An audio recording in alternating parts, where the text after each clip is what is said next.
ಈ ಭೂಲೋಕದಲ್ಲಿ ವಿಶ್ವಾಸಿಗಳಿಗೆ ಒಂದು ಸವಾಲು ಕೊಡಲ್ಪಟ್ಟಿದೆ. ಅದು ಏನು ಎಂಬುದು ನಿಮಗೆ ತಿಳಿದಿದೆಯಾ?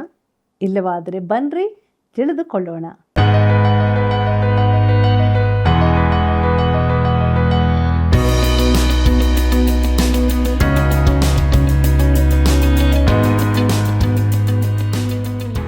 ಆತ್ಮೀಯ ವೀಕ್ಷಕ ಬಾಂಧವರೇ, ನೀವು ಈ ಕಾರ್ಯಕ್ರಮದ ಮೇಲೆ ಇಟ್ಟ ಪ್ರೀತಿಗಾಗಿ, ನಿಮ್ಮ ಪ್ರೋತ್ಸಾಹಕ್ಕಾಗಿ ಕೃತಜ್ಞತೆಗಳು ಸಲ್ಲಿಸ್ತಾ ಇದ್ದೇವೆ. ಪ್ರಿಯರೇ, ನಾವು ನಮ್ಮ ಕರ್ತನಾದ ಯೇಸು ಕ್ರಿಸ್ತನ ಬಗ್ಗೆ ಮಾತನಾಡಬೇಕು. ಹಾಗಾದರೆ ಹೇಗೆ ಮಾತಾಡಬೇಕು, ಹೇಗೆ ಜೀವಿಸಬೇಕು ಎಂಬುದನ್ನು ದೇವರ ವಾಕ್ಯ ಬೋಧಿಸುವಾಗ ಆತ್ಮನ ಮೂಲಕವಾಗಿ ತಿಳಿದುಕೊಂಡು ನಮ್ಮ ಜೀವಿತದಲ್ಲಿ ಅಳವಡಿಸಿಕೊಳ್ಳೋಣ. ಅಧ್ಯಯನವನ್ನು ಪ್ರಾರ್ಥನಾ ಪೂರ್ವಕವಾಗಿ ಪ್ರಾರಂಭಿಸೋಣ. ಪ್ರಾರ್ಥನೆಯನ್ನು ಮಾಡೋಣ. ಕರುಣಾಳು ತಂದೆಯಾದ ದೇವ, ನಿನ್ನ ಪವಿತ್ರವಾದ ನಾಮಕ್ಕೆ ಸ್ತೋತ್ರವಾಗಲಿ. ಕರ್ತನೆ, ಈ ಲೋಕದಲ್ಲಿ ನಾವು ಜೀವಿಸಲಿಕ್ಕೆ ನಿನ್ನ ಪರಿಶುದ್ಧ ಜೀವವುಳ್ಳ ವಾಕ್ಯಗಳಿಗಾಗಿ ಸ್ತೋತ್ರ. ನಿಜವಾಗಲೂ ಆ ವಾಕ್ಯಗಳು ನಮ್ಮ ಕಾಲಿಗೆ ದೀಪವಾಗಿದ್ದು ಮಾರ್ಗಕ್ಕೆ ಬೆಳಕನ್ನು ನೀಡುವಂಥ ನಿನ್ನ ಸಜೀವವುಳ್ಳ ವಾಕ್ಯಗಳಿಗಾಗಿ ಸ್ತೋತ್ರ. ಪ್ರೀತಿಯ ಬಾಂಧವರನ್ನು ಆಶೀರ್ವದಿಸು. ಅವರ ಜೀವಿತದಲ್ಲಿ ಕೂಡ ಈ ದೇವರ ವಾಕ್ಯಗಳು ಮಹತ್ತರವಾದಂಥ ಒಂದು ಘಟ್ಟದಲ್ಲಿ ಅವರನ್ನು ನಡೆಸುತ್ತಾ ನಿನ್ನ ನಾಮವನ್ನು ಘನಪಡಿಸಿಕೊ. ಒಬ್ಬೊಬ್ಬರನ್ನು ಆಶೀರ್ವದಿಸು, ಬಲಪಡಿಸು, ಮಹಿಮೆ ಹೊಂದು. ಯೇಸುವಿನ ನಾಮದಲ್ಲಿ ಬೇಡಿದ್ದೇವೆ, ಆಮೆನ್. ಹರ್ಷ ಹೃದಯವು ಒಳ್ಳೆಯ ಔಷಧ, ಕುಗ್ಗಿದ ಮನದಿಂದ ಒಣಮೈ. ಜ್ಞಾನೋಕ್ತಿಗಳು 18:22 ವಚನ. ಕರ್ತನಲ್ಲಿ ಪ್ರೀತಿಯುಳ್ಳ ಸಹೋದರ ಸಹೋದರಿಯರೇ, ನಮ್ಮ ರಕ್ಷಕನಾದ ಯೇಸು ಕ್ರಿಸ್ತನ ಅತಿ ಮಹಿಮೆಯ ನಾಮದಲ್ಲಿ ನಿಮ್ಮೆಲ್ಲರಿಗೂ ನನ್ನ ಹೃದಯಪೂರ್ವಕವಾದ ಪ್ರೀತಿಯ ವಂದನೆಗಳು. ದೇವರ ಮಹಾಕೃಪೆಯಿಂದ ಪರಮಗೀತ ಪುಸ್ತಕದ ಅಧ್ಯಯನದಲ್ಲಿ ನಾವು ತಿಳಿದುಕೊಂಡಂಥ ಸತ್ಯಗಳನ್ನು ನೆನಪು ಮಾಡಿಕೊಳ್ಳುತ್ತಾ ನಮ್ಮ ಧ್ಯಾನದಲ್ಲಿ ಮುಂದೆ ಸಾಗುವಾಗ ಪ್ರಿಯನ ಸೌಂದರ್ಯ ಎಂಬ ವಿಚಾರವನ್ನು ಧ್ಯಾನಿಸೋಣ. ಪ್ರಿಯರೇ, ಈಗ ವಧುವು ಉತ್ತರಿಸುತ್ತಾಳೆ. ಅವರ ಸಂಶಯಗಳಿಗೆ ಅವಳೇ ಉತ್ತರ ಕೊಡುತ್ತಾಳೆ. ಆಕೆ ಈಗ ಶಾಂತವಾಗಿರುವುದರಿಂದ ತನ್ನ ಕಾಂತನ ಕುರಿತು ಮಾತನಾಡುವಾಗ ಅಷ್ಟು ಆಸಕ್ತಿ ಇರಲಿಕ್ಕಿಲ್ಲವೆಂದು ನೀವು ಭಾವಿಸಿರಬಹುದು. ಆದರೆ ಅದು ಹಾಗಾಗಲಿಲ್ಲ. ನಿಜವಾಗಿ ಆಕೆ ಈಗ ಇನ್ನೂ ಹೆಚ್ಚು ಉತ್ತೇಜಿತಳಾಗಿ ಮಾತನಾಡುತ್ತಾಳೆ. ಪರಮಗೀತ 5ನೇ ಅಧ್ಯಾಯ 10ನೇ ವಚನದಿಂದ 16ನೇ ವಚನದವರೆಗೆ ಗಮನಿಸಿರಿ. ಅಲ್ಲಿ ನಾವು ಹೀಗೆ ನೋಡುತ್ತೇವೆ: ನನ್ನ ನಲ್ಲನು ಬಿಳುಪು ಕೆಂಪು ಬಣ್ಣವುಳ್ಳವನು, ಅವನು 10,000 ಜನರಲ್ಲಿ ಧ್ವಜಪ್ರಾಯನು. ಅವನ ತಲೆಯು ಚೊಕ್ಕ ಬಂಗಾರದಂತಿದೆ, ಗುಂಗುರು ಗುಂಗುರಾಗಿರುವ ಅವನ ಕೂದಲು ಕಾಗೆಯಂತೆ ಕಪ್ಪಾಗಿದೆ. ಅವನ ಕಣ್ಣುಗಳೋ ತುಂಬಿ ತುಳುಕುವ ತೊರೆಗಳ ಹತ್ತಿರ ತಂಗುತ್ತಲೋ ಕ್ಷೀರದಲ್ಲಿ ಸ್ನಾನ ಮಾಡುತ್ತಲೋ ಇರುವ ಪಾರಿವಾಳಗಳಂತಿವೆ. ಅವನ ಕೆನ್ನೆಗಳು ಕರ್ಣಕುಂಡಲ ಗಿಡಗಳ ಪಾತಿಗಳಂತೆಯೂ ಸುಗಂಧ ಸಸ್ಯಗಳು ಬೆಳೆಯುವ ದಿಬ್ಬಗಳಂತೆಯೂ ಇವೆ. ಅಚ್ಚ ರಕ್ತಬೋಳವನ್ನು ಸುರಿಸುವ ಅವನ ತುಟಿಗಳು ಕೆಂದಾವರೆಗಳೇ.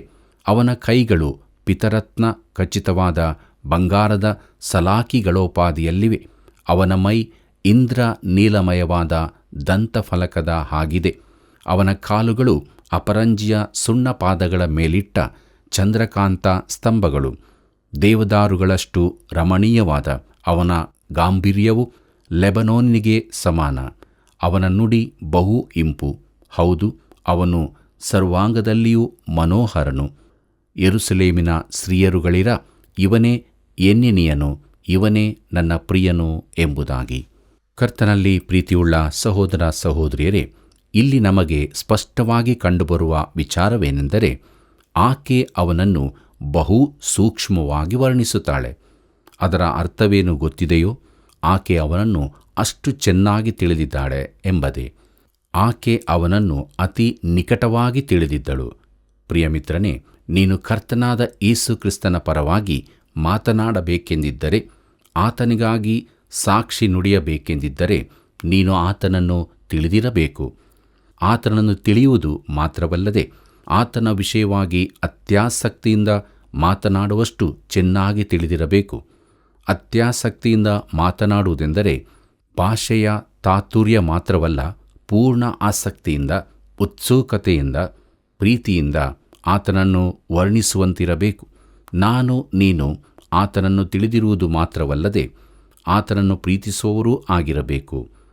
ಇಲ್ಲಿ ನಮಗೆ ಈ ಸವಾಲು ಕೊಡಲ್ಪಟ್ಟಿದೆ. ವಧುವು ಆತನನ್ನು ತಿಳಿದಿದ್ದಳು. ಆಕೆ ತಿಳಿದಿರುವುದು ಮಾತ್ರವಲ್ಲದೆ ಪ್ರೀತಿಸ್ತಳೂ ಇದ್ದಳು. ಆತನು 10,000 ಜನರಲ್ಲಿ ಧ್ವಜಪ್ರಾಯನು ಎಂದು ಹೇಳುತ್ತಾಳೆ. ಕರ್ತನಲ್ಲಿ ಪ್ರಿಯರೇ, ಯೇಸು ಮನುಷ್ಯಾವತಾರದಲ್ಲಿರುವಾಗಲೂ ಮನೋಹರನಾಗಿದ್ದರಿಂದ ಕ್ರಿಸ್ತನ ಕುರಿತಾಗಿ ಅನೇಕರು ಬರೆದಿರುತ್ತಾರೆ.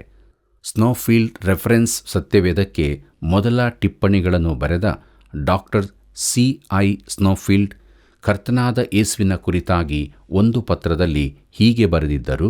ಅದೇನೆಂದರೆ, ಅದರ ತಲೆಬರಹ ಯೇಸುವಿನ ಮನೋಹರತೆ ಎಂಬುದಾಗಿ. ಎಲ್ಲ ಶ್ರೇಷ್ಠತೆಗಳು ಸಣ್ಣತನದಿಂದ ಅಡಗಿದೆ. ಇತರೆಲ್ಲ ಜ್ಞಾನವು ಮೂರ್ಖತನದಿಂದ ತೆಗೆದುಹಾಕಲ್ಪಟ್ಟಿದೆ. ಎಲ್ಲ ಒಳ್ಳೆಯತನಗಳು ಅಪರಿಪೂರ್ಣತೆಯಿಂದ ದೋಷಿಯಾಗಿವೆ. ಯೇಸು ಕ್ರಿಸ್ತನೊಬ್ಬನೇ ಯಾವ ಉತ್ಪ್ರೇಕ್ಷೆಯೂ ಇಲ್ಲದೆ ಅತಿ ಸುಂದರನು ಎಂಬ ಮಾತಿಗೆ ಅರ್ಹನಾದವನು ಎಂಬುದಾಗಿ.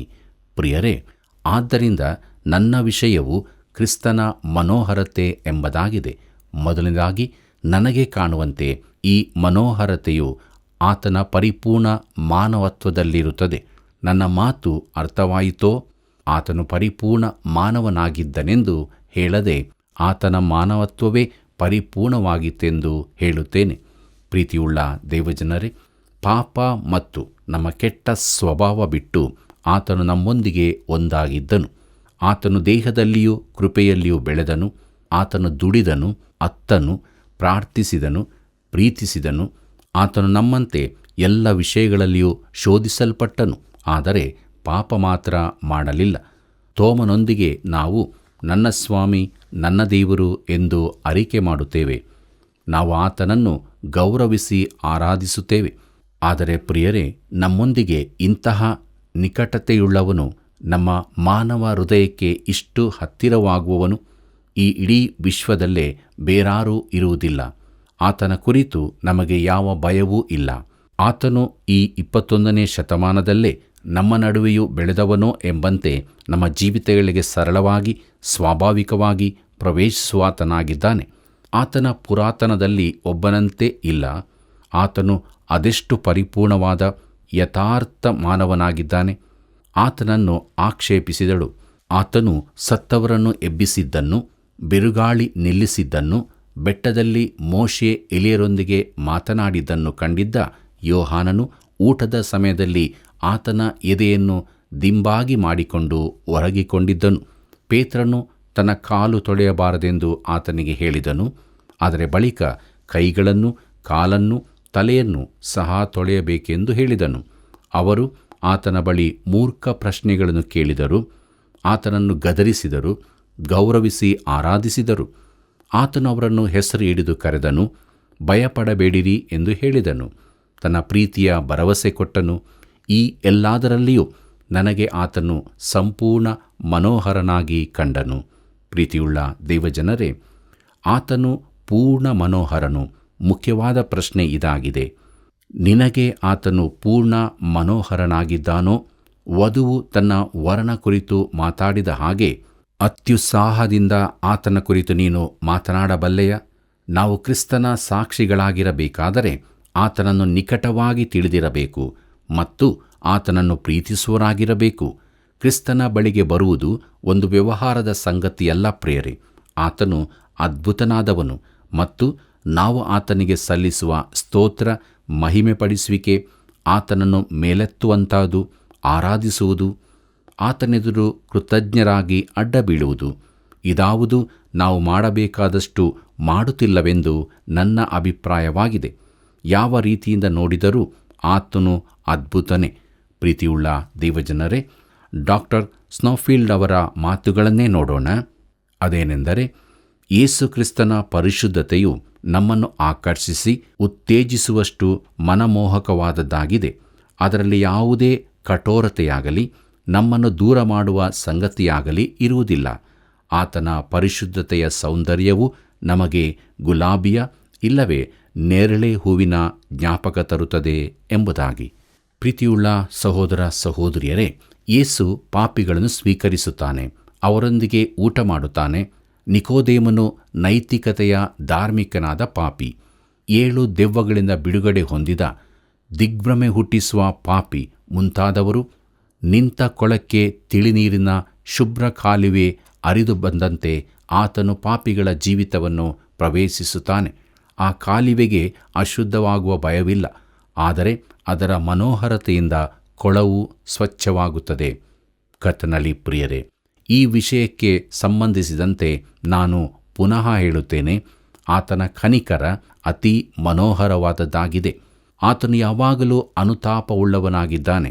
ಕುರುಬನಿಲ್ಲದ ಕುರಿಗಳಂತಿರುವ ಜನಸಮೂಹ, ಗೋಳಾಡುವ ನಾಯಿನ್ ಊರಿನ ವಿಧವೆ, ಶತಾಧಿಪತಿಯ ಸತ್ತು ಹೋಗಿದ್ದ ಮಗಳು, ಗದರದ ದೆವ್ವಗಳ ಹಿಂಡಿನಿಂದ ಹಿಡಿಯಲ್ಪಟ್ಟವನು, ಹಸಿದ 5,000 ಮಂದಿ, ಈ ರೀತಿ ಕಷ್ಟದಲ್ಲಿರುವವರೆಲ್ಲರ ಕುರಿತು ಮರುಗುತ್ತಾನೆ.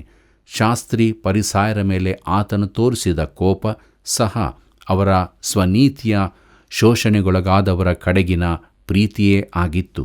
ಕರ್ತನಲ್ಲಿ ಪ್ರಿಯರೇ, ಯೋಗ್ಯರಾದ ಬಡವರು ಎಂದು ಆತನು ಕಾಯುತ್ತಿದ್ದನೋ ಅವರಲ್ಲಿನ ಎಲ್ಲ ರೋಗಿಗಳನ್ನು ಗುಣಪಡಿಸಿದನು. ಆತನ ಕರುಣೆಯು ಕೃಪಾಭರಿತವಾದದ್ದಾಗಿತ್ತು. ಕುಷ್ಠರೋಗಿಯನ್ನು ಆತನು ಯಾಕೆ ಮುಟ್ಟಿದನು? ಪ್ರಿಯರೇ, ಶತಾಧಿಪತಿಯ ಮಗನನ್ನು ಗುಣಪಡಿಸಿದಂತೆ ಬಾಯಿ ಮಾತಿನಿಂದಲೇ ಗುಣಪಡಿಸಬಹುದಿತ್ತು. ಆ ಕುಷ್ಠರೋಗಿ ಯಾಕೆ ಇಷ್ಟು ವರ್ಷ ಬಹಿಷ್ಕೃತನಾಗಿ ಮನೆಯವರಿಂದ ದೂರವಿದ್ದು ಪ್ರಾಣಿಗಳಂತೆ ಬದುಕಬೇಕಿತ್ತು? ತಾನು ಮನುಷ್ಯನೆಂಬುದನ್ನೇ ಅವನು ಮರೆತಿದ್ದನು. ಆತನನ್ನು ಮುಟ್ಟುವುದು ಅಶುದ್ಧ ಕ್ರಿಯೆಯಾಗಿತ್ತು, ಆದರೆ ಯೇಸುವಿನ ಸ್ಪರ್ಶವು ಅವನನ್ನು ತಿರುಗಿ ಮನುಷ್ಯನನ್ನಾಗಿ ಮಾಡಿತು. ಪ್ರೀತಿಯುಳ್ಳ ದೇವಜನರೇ, ಲಂಡನಿನ ನೈತಿಕ ಕುಷ್ಠರೋಗಿಗಳ ನಡುವೆ ಸೇವೆ ಮಾಡುತ್ತಿದ್ದ ಒಬ್ಬಾಕೆ ಕ್ರೈಸ್ತ ಮಹಿಳೆಯು ಒಂದು ತಂಪಾದ ಕೋಣೆಯಲ್ಲಿ ಅನಾಥವಾಗಿದ್ದ ಹುಡುಗಿಯೊಬ್ಬಳನ್ನು ಕಂಡಳು. ಆಕೆ ತಾನೇ ತನ್ನ ಕೈಯಿಂದ ಅವಳ ಆರೈಕೆ ಮಾಡಿ ಅವಳ ವಸ್ತ್ರಗಳನ್ನು ಬದಲಿಸಿ ಔಷಧಗಳನ್ನು ಕೊಟ್ಟು ಒಳ್ಳೆ ಆಹಾರ ನೀಡಿ ಬೆಚ್ಚಗಿರಿಸಿ ಆಕೆಯನ್ನು ಆದಷ್ಟು ಆರಾಮವಾಗಿರುವಂತೆ ನೋಡಿಕೊಳ್ಳುತ್ತಿದ್ದಳು. ಕೊನೆಗೆ ಆಕೆ, ನಾನು ನಿನ್ನ ಜೊತೆ ಪ್ರಾರ್ಥನೆ ಮಾಡಲೋ ಎಂದು ಕೇಳಿದಳು. ಆ ಹುಡುಗಿ ಬೇಡವೆಂದಳು. ನೀನು ನನ್ನ ಕುರಿತು ಚಿಂತೆಯಿಂದ ಇದನ್ನೆಲ್ಲ ಮಾಡುತ್ತಿಲ್ಲ, ಪರಲೋಕಕ್ಕೆ ಹೋಗಲಿಕ್ಕಾಗುವಂತೆ ಇದನ್ನು ಮಾಡುತ್ತೀ ಎಂದು ಅವಳು ಹೇಳಿದಳು. ಅನೇಕ ದಿನಗಳು ಕಳೆದವು. ಆ ಮಹಿಳೆ ಯಾವ ಆಯಾಸ ಬೇಸರವಿಲ್ಲದೆ ಆ ಹುಡುಗಿಯ ಶುಶ್ರೂಷೆ ನಡೆಸುತ್ತಿದ್ದಳು. ಆ ಹುಡುಗಿಯಾದರೆ ಕಹಿ ಮನಸ್ಸಿನಿಂದಲೇ ಇದ್ದಳು. ಕೊನೆಗೆ ಆ ಮಹಿಳೆ ಹೇಳಿದಳು, ಹುಡುಗಿಯೇ, ನೀನೀಗ ಸೌಖ್ಯವಾಗಿದ್ದಿ. ನಾನು ಇನ್ನು ನಿನ್ನ ಬಳಿ ಬರುವುದಿಲ್ಲ, ಆದರೆ ಇದು ನನ್ನ ಕೊನೆ ಭೇಟಿಯಾದ್ದರಿಂದ ನಿನಗೆ ಮುತ್ತು ಕೊಡಲು ಇಚ್ಛಿಸುತ್ತೇನೆ. ಪ್ರಾರ್ಥನೆ, ಶುದ್ಧ ಮಾತುಗಳನ್ನು ಮಾತ್ರ ತಿಳಿದಿದ್ದ ತನ್ನ ತುಟಿಗಳಿಂದ ಆ ಶಪಿಸುತ್ತಿದ್ದ ರೋಗಗ್ರಸ್ತ ತುಟಿಗಳಿಗೆ ಮುದ್ದಿಟ್ಟಳು. ಆಗ ಆ ಹುಡುಗಿಯ ಕಠಿಣ ಹೃದಯ ಮುರಿಯಲ್ಪಟ್ಟಿತು. ಇದು ಕ್ರಿಸ್ತನ ರೀತಿಯಾಗಿದೆ. ಪ್ರಿಯರೇ, ಪ್ರೀತಿಯುಳ್ಳ ದೇವಜನರೇ, ನಾನು ಈ ಕಥೆಯನ್ನು ಓದುವಾಗ ನನ್ನ ಮನಸ್ಸು ಪರಮಗೀತ 1ನೇ ಅಧ್ಯಾಯ 2ನೇ ವಚನಕ್ಕೆ ಹೋಯಿತು. ಅಲ್ಲಿ ಹೀಗೆ ಬರೆದಿದೆ, ಬಾಯ ಮುದ್ದುಗಳಿಂದ ನನ್ನನ್ನು ಮುದ್ದಿಸಲಿ, ನಿನ್ನ ಲಾಲನೆಯು ದ್ರಾಕ್ಷಾರಸಕ್ಕಿಂತಲೂ ಮೇಲು ಎಂಬುದಾಗಿ. ಪ್ರಿಯರೇ, ಆತನು ತನ್ನ ಪ್ರೀತಿ, ಮಮತೆ, ಕೃಪೆ, ಕರುಣೆಗಳನ್ನು ನಮ್ಮ ಮೇಲೆ ಸುರಿಸಬೇಕೆಂದಿದ್ದಾನೆ. ಆದರೆ ನಾವಾದರೂ ಆ ರೋಗದ ಹುಡುಗಿಯಂತೆ ಕಠಿಣ ಮನಸ್ಸಿನವರಾಗಿದ್ದೇವೆ. ಕರ್ತನಲ್ಲಿ ಪ್ರಿಯರೇ, ತಿರುಗಿ ನಾವು ಡಾಕ್ಟರ್ ಸ್ನೋಫೀಲ್ಡರ ಮಾತುಗಳನ್ನು ಕೇಳೋಣ. ಅದೇನೆಂದರೆ, ಜನರಿಗೆ ಸುವಾರ್ತೆ ತಲುಪಿಸಲು ಯೋಚಿಸಲಿಕ್ಕಾಗಿ ಫರಿಸಾಯರ ಒಂದು ಕೂಟವನ್ನು ಆತನು ಕರೆದರೆ ಹೇಗಿರುತ್ತದೆ? ಇದನ್ನು ಯೋಚಿಸುವಾಗ ನಾನು ಹೇಳುತ್ತೇನೆ, ಆತನ ದೀನತ್ವವು ಅತಿ ಮನೋಹರವಾದದ್ದಾಗಿದೆ. ಎಲ್ಲಿ, ಯಾವಾಗ, ಹೇಗೆ ಹುಟ್ಟಬೇಕೆಂಬ ಆಯ್ಕೆ ಮಾಡುವ ಅವಕಾಶವಿದ್ದವನೊಬ್ಬನೇ ಆದ ಆತನು ಸಾಮಾನ್ಯರಲ್ಲಿ ಒಬ್ಬನಾಗಿ ಹುಟ್ಟಿ ಈ ಲೋಕವನ್ನು ಪ್ರವೇಶಿಸಿದನು ಎಂಬುದಾಗಿ. ಪ್ರೀತಿಯುಳ್ಳ ಸಹೋದರ ಸಹೋದರಿಯರೇ, ಎಂಥ ದೀನತನ, ಎಂಥ ಸಾತ್ವಿಕತ್ವ! ಆತನು ಹೇಳಿದನು, ನಾನು ನಿಮ್ಮ ನಡುವೆ ಸೇವೆ ಮಾಡುವನಾಗಿದ್ದೇನೆ ಎಂದು. ಆತನು ತನ್ನ ಶಿಷ್ಯರ ಕಾಲುಗಳನ್ನು ತೊಳೆಯತೊಡಗಿದನು. ಬೈಯುವವರಿಗೆ ಪ್ರತಿಯಾಗಿ ಆತನು ಬೈಯಲಿಲ್ಲ. ಉಣ್ಣೆ ಕತ್ತರಿಸುವವರ ಮುಂದೆ ಮೌನವಾಗಿದ್ದನು, ಬಾಯಿ ತೆರೆಯಲೇ ಇಲ್ಲ. ಪ್ರಿಯರೇ, ಯೇಸು ತನ್ನ ಹಕ್ಕುಗಳನ್ನು ಎಂದಾದರೂ ಚಲಾಯಿಸಿದ್ದಾನೋ? ಆದರೆ ಪಾಪಿಗಳೊಂದಿಗಿನ ಆತನ ವ್ಯವಹಾರದಲ್ಲಿ ಕ್ರಿಸ್ತನ ಮನೋಹರತೆಯು ಬಹು ಅಂದವಾಗಿ ತೋರಿಸಲ್ಪಟ್ಟಿದೆ. ಆತನು ಎಷ್ಟು ಮೃದುವಾಗಿದ್ದನು! ಆದರೂ ಎಷ್ಟು ನಂಬಿಗಸ್ತನೂ ಕನಿಕರವುಳ್ಳವನೂ ಗೌರವಪೂರ್ಣನೂ ಆಗಿದ್ದನು. ಪ್ರಿಯರೇ, ನಿಕೋದೇಮನು ಸತ್ಯವಾದಿಯೂ ಯಥಾರ್ಥವಂತನೂ ಇಸ್ರಾಯೇಲ್ಯರಲ್ಲಿ ಗುರುವೆಂಬ ಹೆಮ್ಮೆಯವನೂ ಆದರೂ ಯೇಸುವಿನ ಬಳಿಗೆ ರಾತ್ರಿಯಲ್ಲಿ ಬಂದನು. ಅವನು ಯೇಸುವಿನ ಬಳಿಯಿಂದ ಹೋಗುವ ಮೊದಲು ದೇವರ ಬಳಿ ಬರುವುದರ ಪ್ರಥಮ ಹೆಜ್ಜೆಯ ಕುರಿತು ತನ್ನಲ್ಲಿದ್ದ ಮೂಢತನವನ್ನು ತಿಳುಕೊಂಡನು ಮತ್ತು ಅವರು ಬೆಳಕಿಗಿಂತ ಹೆಚ್ಚಾಗಿ ಕತ್ತಲೆಯನ್ನೇ ಪ್ರೀತಿಸಿದರು, ಯಾಕಂದರೆ ಅವರ ಕೃತ್ಯಗಳು ಕೆಟ್ಟವುಗಳಾಗಿದ್ದವು ಎಂಬ ಮಾತಿನ ವೈಯಕ್ತಿಕ ಅನ್ವಯಿಸುವಿಕೆಯನ್ನು ಯೋಚಿಸತೊಡಗಿದನು. ಆದರೂ ಆತನು ಒಂದೇ ಒಂದು ಕಠಿಣ ಮಾತನ್ನಾಗಲಿ ಅವನ ಸ್ವಾಭಿಮಾನಕ್ಕೆ ಪೆಟ್ಟಾಗುವ ಮಾತನ್ನಾಗಲಿ ಕೇಳಲಿಲ್ಲ. ಕರ್ತನಲ್ಲಿ ಪ್ರಿಯರೇ, ಮೌನವಾಗಿದ್ದ ಸ್ತ್ರೀಯು ಆಕೆಯನ್ನು ದೂರಿದವರೆಲ್ಲರೂ ಅಗಲಿದ ಬಳಿಕ ಆತನು ಆಕೆಯನ್ನು ತನ್ನ ತಾಯಿಯನ್ನು ಸಂಬೋಧಿಸಿದಂತೆಯೇ ಸ್ತ್ರೀಯೇ ಎಂದೇ ಸಂಬೋಧಿಸಿದನು. ಯಾಕೋಬನ ಬಾವಿಯ ಬಳಿ ಬನ್ನಿರಿ, ಅಲ್ಲಿ ಸಮಾರ್ಯದ ಸ್ತ್ರೀಯೊಂದಿಗಿನ ಆತನ ಮಾತುಗಳನ್ನು ಗಮನಿಸಿರಿ. ಆಳವಾದ ಸತ್ಯಗಳನ್ನು ಎಷ್ಟು ತಾಳ್ಮೆಯಿಂದ ಬಿಡಿಸಿ ಹೇಳುತ್ತಾನೆ. ಪಾಪದ ಘೋರತೆಯನ್ನು ಹೇಗೆ ನಂಬಿಗಸ್ತನಾಗಿ ತಿಳಿಸಿ ಅದು ಹೇಗೆ ಆಕೆಯ ಆತ್ಮವನ್ನು ನಾಶಪಡಿಸುತ್ತದೆಂದು ತಿಳಿಸಿದನು. ಬೆತಾನ್ಯದ ಮರಿಯಳ ಸಂಗಡ ಕೂಡ ಇದೇ ಮೃದುಭಾವದಿಂದ ವರ್ತಿಸಿದನು. ಪ್ರಿಯರೇ, ಮರಣ ಯಾತನೆಯಲ್ಲಿದ್ದಾಗಲೂ ಕುಗ್ಗುತ್ತಿರುವ ನಂಬಿಕೆಯ ಕರೆಗೆ ಓಗೊಟ್ಟನು. ಯುದ್ಧದಲ್ಲಿ ಜಯಗಳಿಸಿ ಹಿಂತಿರುಗುವ ಸೇನಾಪತಿಗಳು ತಾವು ತಂದ ಮುಖ್ಯ ಸೆರೆಯವನನ್ನು ತಮ್ಮ ಜಯಸಂಕೇತವಾಗಿ ತರುತ್ತಿದ್ದರು. ಪರಲೋಕಕ್ಕೆ ಒಬ್ಬ ಕಳ್ಳನ ಆತ್ಮವನ್ನು ಕೊಂಡೊಯ್ಯುವುದು ಕ್ರಿಸ್ತನಿಗೆ ಸಾಕಾದದ್ದಾಗಿತ್ತು. ಪ್ರೀತಿಯುಳ್ಳ ದೇವಜನರೇ, ಆತನು ಖಂಡಿತವಾಗಿ ಪೂರ್ಣ ಮನೋಹರನಾಗಿದ್ದನು. ಆತನ ಗೌರವದ ಕುರಿತು, ಆತನ ಹೆಚ್ಚಳದ ಕುರಿತು, ಪರಿಪೂರ್ಣ ಧೈರ್ಯದ ಕುರಿತು ಮಾತಾಡಲು ಇನ್ನೇನೂ ಉಳಿದಿಲ್ಲ. ಆತನಲ್ಲಿ ಅನೇಕ ಪರಿಪೂರ್ಣತೆಗಳು ಒಂದಾಗಿ ಸೇರಿದ್ದವು. ಎಲ್ಲ ಪರಿಪೂರ್ಣತೆಯ ಅಂಶಗಳು ಸಮತೂಕದಲ್ಲಿದ್ದವು. ಆತನ ಸೌಮ್ಯ ಭಾವವು ಎಂದಿಗೂ ಒಂದು ಬಲಹೀನತೆಯಾಗಿರಲಿಲ್ಲ. ಆತನ ಧೈರ್ಯವು ಒರಟಾಗಿರಲಿಲ್ಲ. ಪ್ರಿಯರೇ, ಈ ಸಂಗತಿಗಳನ್ನು ನೀವಾಗಿ ನೀವೇ ಧ್ಯಾನಿಸಬಹುದು. ಆತನನ್ನು ಬಂಧಿಸಿದ ರಾತ್ರಿಯಿಂದ ನ್ಯಾಯ ವಿಚಾರಣೆಗಳ ತನಕ ಆತನನ್ನು ಹಿಂಬಾಲಿಸಿರಿ. ಅಲ್ಲಿ ಆತನಿಗಾದ ಅವಮಾನ, ಆತನು ತೋರಿಸಿದ ಧೈರ್ಯಗಳನ್ನು ಗಮನಿಸಿರಿ. ಮಹಾಯಾಜಕನೆದುರಿನಲ್ಲಿ, ಪಿಲಾತನೆದುರು, ಹೆರೋದನೆದುರು ಆತನನ್ನು ಗಮನಿಸಿರಿ. ಆತನಿಗಾದ ಅವಮಾನ, ಹಿಂಸೆ, ಚಡಿಯೇಟು, ಮುಖಕ್ಕೆ ಉಗುಳಿದ್ದು, ಮುಖಕ್ಕಾದ ಗುದ್ದು, ಹಾಸ್ಯ ಎಲ್ಲವನ್ನು ಲಕ್ಷಿಸಿರಿ. ಆತನೊಳಗಿನ ಶ್ರೇಷ್ಠತೆ ಹೇಗೆ ಕಂಡುಬಂದಿದೆ. ಎಲ್ಲಿಯೂ ಆತನು ತನ್ನ ನಿಯಂತ್ರಣವನ್ನು ಕಳಕೊಳ್ಳಲಿಲ್ಲ. ಆತನ ಘನತೆಯು ಕೆಳ ಬೀಳಲಿಲ್ಲ. ಪ್ರೀತಿಯುಳ್ಳ ದೇವಜನರೇ, ರಕ್ಷಿಸಲ್ಪಡದ ಪಾಪಿಯು ಇನ್ನೂ ಆತನನ್ನು ಹಿಂಬಾಲಿಸಿ ಹೋಗಲಿ. ಪಟ್ಟಣದ ಹೊರಗೆ ಗೇಲಿ ಮಾಡುತ್ತಿದ್ದ ಜನರ ಗುಂಪು ಒರಟು ಕ್ರೂಜೆಯ ಮೇಲೆ ಆತನನ್ನು ಹರಡಿ ಮಲಗಿಸಿದ್ದು, ಕೈ ಕಾಲುಗಳಿಗೆ ಮೊಳೆ ಜಡಿಯುವಾಗಿನ ಸುತ್ತಿಗೆ ಏಟಿನ ಸದ್ದು ಇವುಗಳನ್ನು ನೋಡಿರಿ. ಕೂಗಾಡುವ ಜನರ ಗುಂಪು ಹಿಂದೆ ಸರಿದಾಗ ಈ ಅತಿ ಸವಿಯಾದವನು, ಮೃದು ಸ್ವಭಾವದವನು, ಧೈರ್ಯವಂತನು, ಮನೋಹರನೂ ಆದವನು ಜಡಿಯಲ್ಪಟ್ಟ ಕ್ರೂಜೆಯು ನೆಡಲ್ಪಡುವುದನ್ನು ನೋಡಿರಿ. ಕೆಳಗಡೆ ಕುಳಿತು ಆತನನ್ನು ಕಾಯುತ್ತಾ ಇದ್ದರು. ಪ್ರಿಯಮಿತ್ರನೇ, ನೀನು ಆತನನ್ನು ನೋಡುತ್ತಾ ಇರು. ತನಗೆ ಹಿಂಸೆ ಪಡಿಸುವವರನ್ನು ಕ್ಷಮಿಸುವಂತೆ ಆತನು ತಂದೆಯನ್ನು ಕೇಳಿಕೊಂಡದ್ದು ಕ್ರೂಜೆಯಲ್ಲಿ ನುಡಿದ ಇತರ ಎಲ್ಲ ಮಾತುಗಳನ್ನು ಕೇಳು. ಆತನು ಮನೋಹರನಲ್ಲವೋ? ಇದೆಲ್ಲದರ ಅರ್ಥವೇನು? ಆತನು ನಮ್ಮ ಪಾಪಗಳನ್ನು ತನ್ನ ದೇಹದ ಮೇಲೆ ಹೊತ್ತುಕೊಂಡನು. ಆತನಲ್ಲಿ ನಂಬುವವರೆಲ್ಲರೂ ನೀತಿವಂತರೆಂದು ಎಣಿಸಲ್ಪಡುವರು.